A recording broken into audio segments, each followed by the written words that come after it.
Hi yours, இன்னைக்கு இந்த வீடியோவில் வந்து திருச்சிராப்பள்ளியில் அமைஞ்சிருக்கும் புதிய பேருந்து நிலையத்தை பற்றி தான் பார்க்க போகிறோம். திருச்சிராப்பள்ளி மாநகரத்தில் பஞ்சப்பூர் அப்படின்ற இடத்துல அமைஞ்சிருக்கிற முத்தமிழ் அறிஞர் கலைஞர் மு. கருணாநிதி ஒருங்கிணைந்த பேருந்து முனையத்தை பற்றி தான் பார்க்க போகிறோம். பஞ்சப்பூர் அப்படின்ற ஒரு இடத்துல வந்து பிரம்மாண்டமான ஒரு பேருந்து நிலையம் அமைச்சிருக்காங்க. திருச்சிராப்பள்ளி மத்திய பேருந்து நிலையத்தை வந்து முனையமாக கொண்டு இயங்கப்பட்டு வந்த அனைத்து பேருந்துகளும் இப்போ பஞ்சப்பூர் பேருந்து நிலையத்திலேருந்து தான் இயக்கப்படுறாங்க. இந்த பஞ்சப்பூர் பேருந்து நிலையத்தை பற்றி சொல்லணும்னா ரொம்ப ஒரு அழகான ஒரு பேருந்து நிலையம். எந்தெந்த பேருந்துகள் வந்து எந்தெந்த நடைமேடையில் இருக்குது அப்படின்றத நம்ம உட்கார்ந்த இடத்துலே வந்து அவங்க டிஜிட்டல் முறையில் வந்து வந்துகிட்டே இருக்குன்னு நம்ம பார்த்துக்கலாம். பஸ் ஸ்டாண்டுக்குள்ளார வந்தாலே வந்து அவ்வளோ ஒரு குழுன்னு ஒரு உள்ளே ஓடிட்டே இருக்குது. நல்ல ஒரு பிரைட்டான ஒரு வெளிச்சம். மக்கள் மனசில் வந்து ரொம்ப சந்தோஷமாக அவங்க வந்து அதை என்ஜாய் பண்ணுறாங்க. ஏன்னா புதிய ஒரு இடம், புதிய ஒரு அனுபவம்.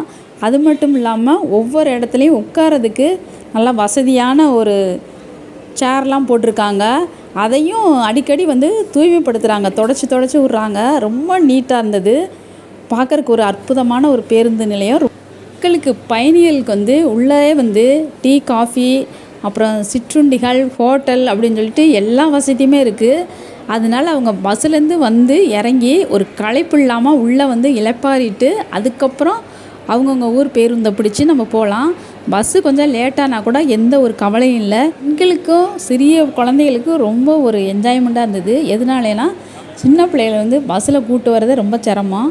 அதனால அவங்கள வந்தவுடனே உள்ளே கொண்டாந்து காமிச்சா அவங்க நல்லா வேடிக்கை பார்த்துட்டு நல்லா என்ஜாய் பண்ணுறாங்க. அழுகிற குழந்த கூட பேசாமல் வந்து வேடிக்கை பார்க்க ஆரம்பிச்சிருது. மக்கள் வந்து இந்த நகரும் படிக்கட்டில் போகிறது தான் அவ்வளோ ஒரு என்ஜாய் பண்ணிகிட்டு இருந்தாங்க. மக்கள் பழக்கம் உள்ளவங்க வந்து வந்துடுறாங்க. ஒரு சிலர் வந்து அதில் கால் வைக்கிறதுக்கே கொஞ்சம் பயந்து தான் வர்றாங்க. ஆனால் ரொம்ப பயனுள்ளது தான் இந்த நகரும் படிக்கட்டுகள்.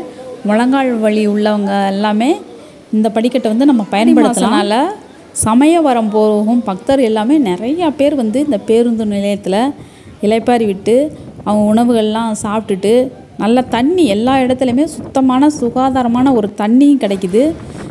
அதனால வந்து ரொம்ப நல்லா ஒரு நீட்டாக இருந்தது பார்க்குறதுக்கு. நகர பேருந்துகள் வந்து கீழே நிற்கிறது கிடையாது, மேலே வந்து ஃபஸ்ட்டு ஃப்ளோரில் தான் அது நிற்கிறதுனால நம்ம இந்த நகரும் படிக்கட்டில் போய் தான் மேலே போகணும். மேலே இறங்குற மக்கள் எல்லாமே இந்த நகரும் படிக்கட்டை பயன்படுத்தி கீழே வந்து புறநகர் பேருந்தை வந்து பிடிச்சு நம்ம வெளியில் வந்துடலாம்.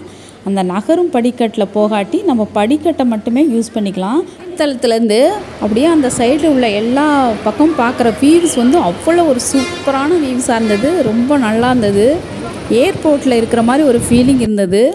அவ்வளோ ஒரு அழகான ஒரு வடிவமைப்பு இருந்தது. போகிற பஸ் எல்லாமே தனித்தனியாக நின்றுட்டுருந்துச்சு. எந்த ஒரு குழப்பமே இல்லை. நம்ம மக்கள் உட்காரதுக்கு சேர்லாம் போட்டிருக்காங்க. எந்த ஒரு சிரமமே இல்லை. ரொம்ப ஒரு அருமையான ஒரு பேருந்து நிலையம். இந்த பஸ் ஸ்டாப்லேருந்து சத்திரம் பஸ் ஸ்டாண்டுக்கு போகிறதுக்கு நிறையா பேருந்துகள் வந்து இங்கே இயக்கப்படுறாங்க. அதாவது நமக்கு வந்து சந்தேகம் இருந்தாலும் அந்தந்த இடத்துல வந்து நமக்கு ஹெல்ப் பண்ணுறதுக்கு தகவல் உதவி மையம் வச்சுருக்காங்க. நம்ம வந்து அங்கே கேட்டும் தெரிஞ்சுக்கலாம். ரொம்ப வந்து ஒரு சூப்பரான பேருந்து நிலையமாக இருந்தது. திருச்சியில் வாழும் மக்களாக இருந்தாலும், திருச்சியை சுற்றி உள்ள இருக்கிற மக்களாக இருந்தாலும், திருச்சி சைடில் வர்ற எல்லா மக்களுமே இந்த பஸ் ஸ்டாண்டை பயன்படுத்தி தான் நம்ம வெளியூருக்கு போகவும், வெளியூர்லேருந்து உள்ளே வந்து பஸ் மாறி போகிறதுக்கும் இந்த பஸ் ஸ்டாண்டு தான் ரொம்ப யூஸ்ஃபுல்லாக இருக்குது.